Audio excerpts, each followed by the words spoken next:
ಸ್ನೇಹಿತರೆ ನಮಸ್ಕಾರ. ಸಾರ್ ಬಂದಿರೋದು ಮೈಸೂರಿಂದ ಪರಿಚಯ. ನಮಸ್ತೆ, ನಾನು MM ಅಹಮದ್ ಅಂತ ಮೈಸೂರಿಂದ ಬಂದಿರೋದು. ನನಗೆ 2 ತಿಂಗಳಿಂದ ಸಂಧಿವಾತದ ಆರಂಭ ಆಗಿತ್ತು.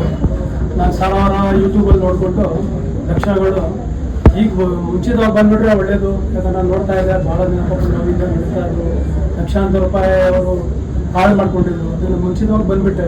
ನಾನು ಬಂದ್ಮೇಲೆಯಿಂದ ನಿರಾಳವಾಗಿದ್ದೀನಿ. ಈಗ ಮುಂಚೆ ಕೂತ್ಕೊಂಡು ಆಗ್ತಾ ಇರಲಿಲ್ಲ, ಕೂತ್ಕೊಂಡ್ರೆ ಹೇಳೋಕ್ಕಾಗ್ತಾ ಇರಲಿಲ್ಲ.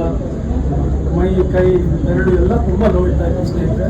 ಈಗ ದೇವರ ದಯೆಯಿಂದ ಮತ್ತು ನಮ್ಮ ವೈದ್ಯರ ಆಶೀರ್ವಾದದಿಂದ ತುಂಬ ಶೇಕಡ 80 ಆಗಿದೆ. ಸ್ನೇಹಿತರೆ, ಸಾರು ನೋಡಿ ಎಷ್ಟು ಸಿಸ್ಟಮೆಟಿಕ್ ಎಲ್ಲ ಪ್ರಶ್ನೆಗಳನ್ನ ಬರ್ಕೊಂಡು ಬಂದಿದ್ದಾರೆ. ಈ ಥರ ಪ್ರಶ್ನೆಗಳು ಅಟ್ಲೀಸ್ಟ್ ಒಂದು ಬ್ರೀಫ್ ನೋಟ್ ಮಾಡ್ಕೊಂಡು ಬನ್ನಿ.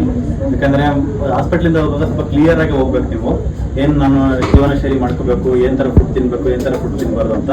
ಇದರಲ್ಲಿ ಬಂದಿರೋ ಒಂದು ಸಿಗ್ನಿಫಿಕೆಂಟ್ ಪ್ರಶ್ನೆ ಏನಂದ್ರೆ, ಮದುವೆ ಸಮಾರಂಭಕ್ಕೆ ಹೋದಾಗ, ಫಂಕ್ಷನ್ಗಳು ಹೋದಾಗ ಏನ್ ತಗೋಬೇಕು ಅಂತ.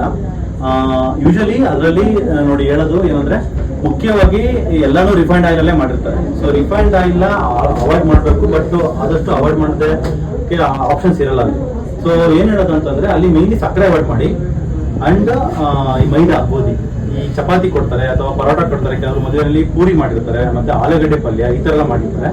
ದೋಸೆ ಮಾಡಿದ್ರೆ ದೋಸೆ ತಗೊಳ್ಳಿ, ಬಟ್ ದೋಸೆಯ ಜೊತೆಗೆ ಕೂಡ ಆಲೂಗಡ್ಡೆ ಪಲ್ಯ ತಗೊಳ್ಳಿ. ಆಮೇಲೆ ಪಲ್ಯಗಳು ತಿನ್ನಿ, ಪರಾಟ ಮತ್ತೆ ಚಪಾತಿಗಳನ್ನ ಅವಾಯ್ಡ್ ಮಾಡ್ಕೊಡಿ. ಜೊತೆಗೆ ಮುಖ್ಯವಾಗಿ ಏನಾದ್ರು ಸ್ವೀಟ್ಸ್ ಇತ್ತು ಅಂತಂದ್ರೆ ಸ್ವೀಟ್ಸ್ನ ಯೂಶಲಿ ಅವಾಯ್ಡ್ ಮಾಡಿ. ತುಂಬಾ ಲೈಕ್ ರಿಫೈನ್ಡ್ ಶುಗರ್ ಬಾಡಿಗೆ ಹೋಗೋದು ಆಲ್ಮೋಸ್ಟ್ ಅವಾಯ್ಡ್ ಮಾಡಿದ್ರೆ ಕಂಪ್ಲೀಟ್ ಆಗಿ ಬೋನ್ಸ್ ವೀಕ್ನೆಸ್ ಆಗೋದೇ ಮೇನ್ಲಿ ರಿಫೈನ್ಡ್ ಶುಗರ್ಸ್ ಇಂದ. ರಿಫೈನ್ಡ್ ಶುಗರ್ಸ್ನ ದಯವಿಟ್ಟು ಅವಾಯ್ಡ್ ಮಾಡ್ಕೊಳ್ಳಿ.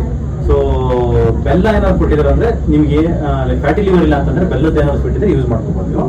ಪಲ್ಯ ಜಾಸ್ತಿ ತಗೊಳ್ಳಿ, ಕೋಸಂಬರಿ ಜಾಸ್ತಿ ತಗೊಳ್ಳಿ, ಮತ್ತೆ ಅನ್ನ, ಸಾಂಬಾರು, ರಸಮ್, ಮಜ್ಜಿಗೆ ಎಲ್ಲನೂ ತಗೊಳ್ಳಿ. ಇದೆಲ್ಲ ತಗೊಂತಕ್ಕಂಥ ಅಂಶಗಳೇ.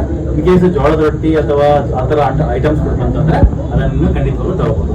ಸೊ ಪ್ರಶ್ನೆ ಬಂದು, ಮದುವೆ ಸಮಾರಂಭಕ್ಕೆ ಹೋದಾಗ ಏನ್ ಊಟ ಮಾಡ್ಬೇಕು ಅಂತ ಐ ಥಿಂಕ್ ಬ್ರೀಫ್ ಆಗಿ ಹೇಳಿದ್ದೀನಿ. ಸ್ವಲ್ಪ ಕಷ್ಟ ಆಗುತ್ತೆ, ಬಟ್ ಮಾಡ್ಲೇಬೇಕು ದಯವಿಟ್ಟು. ಯಾಕಂದ್ರೆ ನಮ್ಗೆ ನೋವು ತಿಂದು ಪೈನಲ್ಲಿ ಅನುಭವಿಸೋದಕ್ಕಿಂತ ಆ ಒಂದು ಏನು ಮೂಮೆಂಟ್ ಅಲ್ಲಿ ಕೂಡ ಒಂದು 5 ನಿಮಿಷ ಪ್ಲೆಜರ್, ಅದೇನು ಬಾಡಿ ಒಳಗಡೆ ಹೋಗ್ಬಿಟ್ರೆ ನಮ್ಗೆ ಗೊತ್ತೇ ಆಗೋದಿಲ್ಲ. ಸ್ವೀಟ್ ಆಗಲಿ ಏನೇ ಆಗಲಿ, ಆ 5 ನಿಮಿಷ ಜಸ್ಟ್ ಆ ಬಾಯಲ್ಲಿ ಇರೋವರೆಗೂ ಟೇಸ್ಟ್ ಅಷ್ಟೇ.